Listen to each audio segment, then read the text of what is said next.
আসসালামু আলাইকুম রহমতুল্লাহি ওয়া বারাকাতুহু। হ্যালো এভরিওয়ান, কেমন আছেন আপনারা সবাই? আশা করি আপনারা সবাই ভালো আছেন। তো জুম্মার নামাজ আদায় করলাম, নামাজ আদায় করে রুমের দিকে যাচ্ছি। তো আপনাদের একটু দেখানোর চেষ্টা করছি যে বৃষ্টি হওয়ার কারণে কেমন ঘাস হয়েছে আপনাদেরকে দেখানোর চেষ্টা করছি। সঙ্গেই থাকুন। দেখতে পাচ্ছেন বৃষ্টি হয়েছে এবং মেঘলা মেঘলা দেখতে পাচ্ছেন এখানে কি পরিমাণে ঘাস দেখুন। বাবা,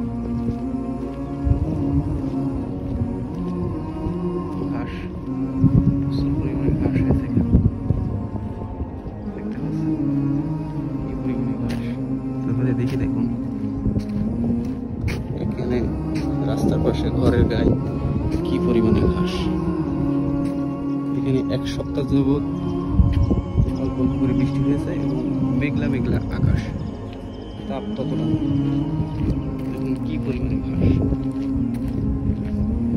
দূরবর্তী স্থানে দেখতে পাচ্ছেন গাছপালাগুলো, সব গাছপালাগুলো সবুজ হয়ে গিয়েছে। দেখতে পাচ্ছেন এর আগে পুড়ে গিয়েছিল গাছপালাগুলো।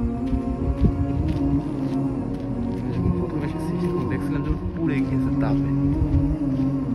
পরস্পর এখানে একটু দেখুন বাড়ির পাশে রাস্তার ধারে কেমন ঘাস, কেমন সবুজ হয়েছে।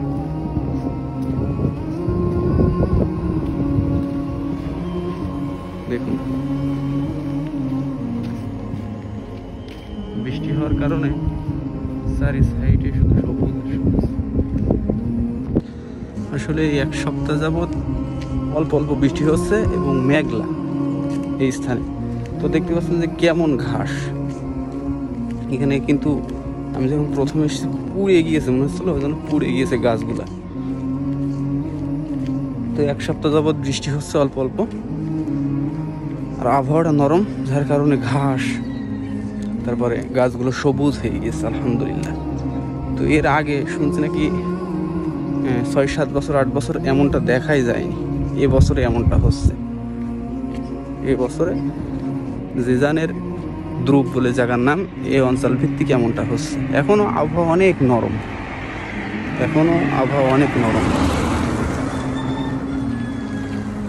তো আমি আপনাদের আরো একটু দেখানোর চেষ্টা করছি, যেহেতু আমি গাছপালার দিকে চলে এসেছি, যে কেমন সবুজ হয়ে গিয়েছে। দেখুন কেমন সবুজ এবং কেমন ঘাস।